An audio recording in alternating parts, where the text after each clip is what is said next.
It's funny, isn't it? You get this amazing business idea, and then bam, the first thing you think is, how much is this going to cost? Oh, absolutely. That mental roadblock of, rent, inventory, maybe staff. Hmm. It feels like you need a small fortune just to open the Yeah, doors. before you've even made a single sale. But what if there's another way? What if that big initial check isn't the only way? Well, that's what we're diving into, this traditional image of needing loads of capital. It might be more perception than reality for many ideas. There's this powerful approach called bootstrapping. Bootstrapping. Yeah, I like that term. It's like the ultimate DIY for entrepreneurs, isn't it? It really is. It's about launching, growing your whole venture, using just what you have, your own time, your skills, that grit and determination. So forget the fancy investor pitches, forget the loan applications for a bit. Exactly. It forces you to be incredibly resourceful. I mean, when you're working with limited or maybe zero cash. Every single penny counts. Or it doesn't count, I guess. Huh, right. Every decision becomes super strategic, very calculated, right from day one. And, this isn't some obscure theory. Some of the biggest names out there started this way. Oh, definitely. Think about the garages and dorm rooms. People like Steve Jobs or Mark Zuckerberg in their early days. They weren't rolling in venture capital from the start, Not at all. They relied heavily on their own brains, their own skills, that sweat equity to get things moving. which makes you think, right? Maybe your biggest asset right now isn't money in the bank. Maybe it's you, your potential. That's the core idea. And our mission here really is to pull apart how you can leverage that potential, how to build a business, maybe a really successful one, without needing that initial pile of cash. Okay, let's dig in then. The sources we looked at really hammer this home. Your skills, your expertise, that's the bedrock. It's the absolute foundation for a zero money start. What are you genuinely good at? I mean, really good at. Could be anything, right? Design, writing, maybe you're a wizard with social media or web development. Or even just deep knowledge in a very specific niche, something you know inside and out. And the shift mentally is key here. It's not about buying stuff or renting an office first. Exactly. The focus moves to offering services, maybe creating digital products, Yeah. things based directly on what you already know how to do. Right, so like a graphic designer. They don't need a storefront. They can start online, offering logo design, maybe branding packages. Uh-huh. Or someone who gets social media, they could start managing accounts for small businesses, building their online presence. It's about turning that know-how into something valuable for someone else. And the beauty is you're monetizing directly without needing big upfront costs. It forces a lean approach, focusing on immediate value. So for you listening, take a second, seriously. What skills do you already possess that someone else might find valuable? That's the crucial first step. Okay, so you've identified a skill. Right. What next? The sources say, start small, like really small. Yes, this is vital. Don't try to build the entire empire on day one. Think minimum viable product or a super basic service. Something that costs next to nothing to actually create or offer initially. And this is where digital stuff really shines, ebooks, maybe a short online course, downloadable guides or templates. Or even just offering your time as a consultant or doing freelance projects. The barrier to entry for those is often incredibly low, sometimes just your time and a laptop. Exactly. Then, as the first bits of income start trickling in, That's when the magic happens, reinvestment. you take that early money and you feed it back into the business. Smartly, though. Right. Maybe some very targeted online ads later on, or perhaps hiring a virtual assistant for just a few hours, or improving that initial product based on what early users are saying. It's that gradual organic growth, Yeah. step by step. And the huge advantage, you're avoiding debt. You're keeping 100% ownership. You haven't given away a slice of your company just to get it off the ground. Okay, skills, start small, reinvest, makes sense. But the day-to-day running, how do you manage that without spending? That's where these free or cheap tools come in, right? Oh, absolutely. The landscape now is just fantastic for bootstrappers. So many tools available. Like what? Give us some examples. Okay, so design. You've got Canva. Their free version is incredibly powerful for creating professional-looking graphics. Right, I use Canva all the time. Website? WordPress.org is free, open source. You might need a small amount for hosting, maybe $10 a month, but the platform itself is free and super flexible. Okay. What about marketing? Well, social media is the big one. We'll touch on that more, but organic posting costs nothing but your time and, creativity. Finance? Yeah. Keeping track of the little money you do make. There are tools like Wave or Mint. free accounting and budgeting specifically for small businesses or freelancers. Even customer support. Or email lists. Yep. Freshdesk has free plans for managing customer inquiries. MailChimp lets you start building an email list for free up to a certain point. Wow.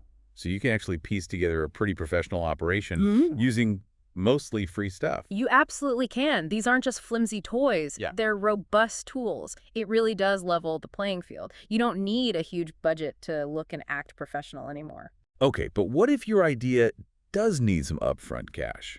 Maybe not a fortune, but like for initial materials or a small production run. Good question. The sources point to a couple of really clever strategies here. Pre-sales and crowdfunding. Pre-sales. Yeah. That's like selling it before you've made it. Pretty much. You market your product concept, get people excited, and offer them a special deal if they buy it now before it's officially launched.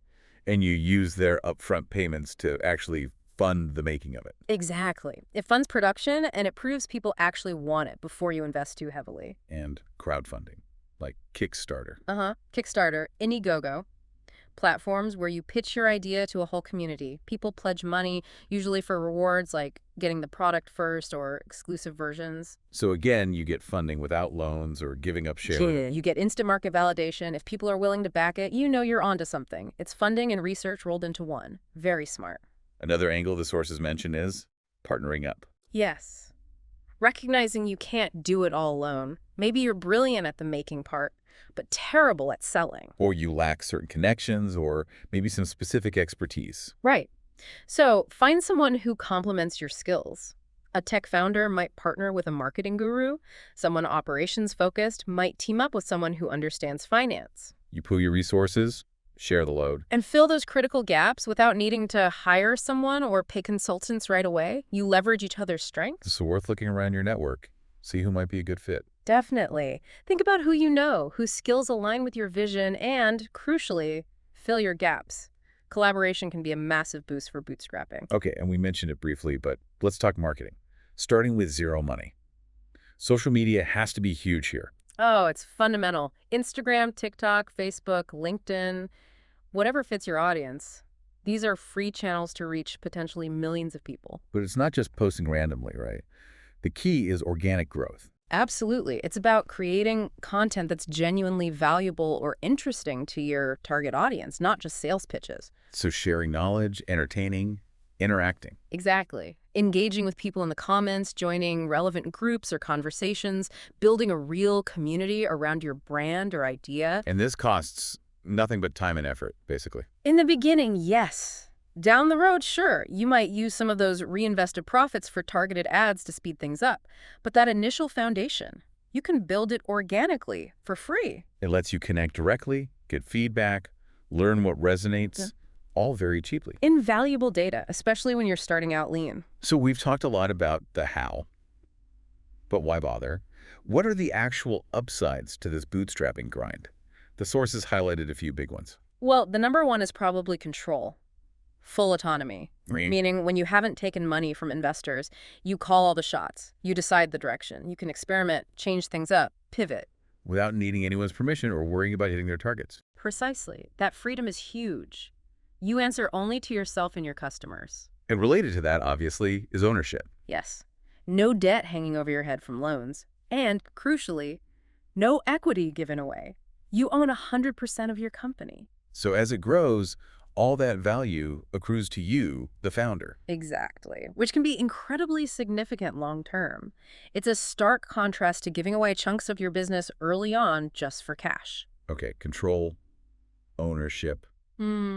What else? There was this idea of grind and growth. Ah, yes. The concept that being forced to be scrappy and frugal early on actually builds a stronger, more resilient business. How so? Well, that initial scarcity often sparks more creativity. You have to find clever, low-cost solutions. You learn to value every dollar, every resource. And that efficient mindset just sticks with the company. Often, yes. It can become part of the culture. It drives innovation born from necessity, not just big budgets. It can lead to more sustainable growth because you've learned how to operate lean from the start. So, pulling this all together, starting a business with zero cash, bootstrapping.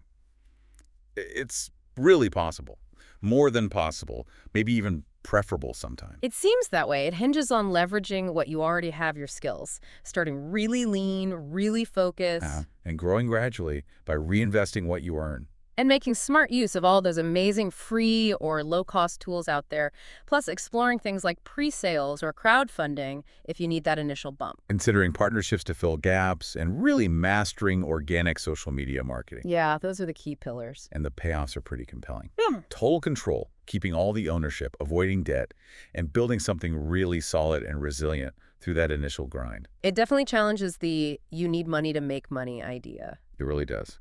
Which leads us to a final thought for you listening right now. In a world that often equates big funding with big potential, what could you actually build? What meaningful thing could you launch relying just on your own skills, your own drive, maybe a bit of cleverness? Forget the need for a big bankroll for a moment. Yeah. Think about it. What's one skill, just one, that you have right now that could be the very first seed, the starting point for your own bootstrapped venture?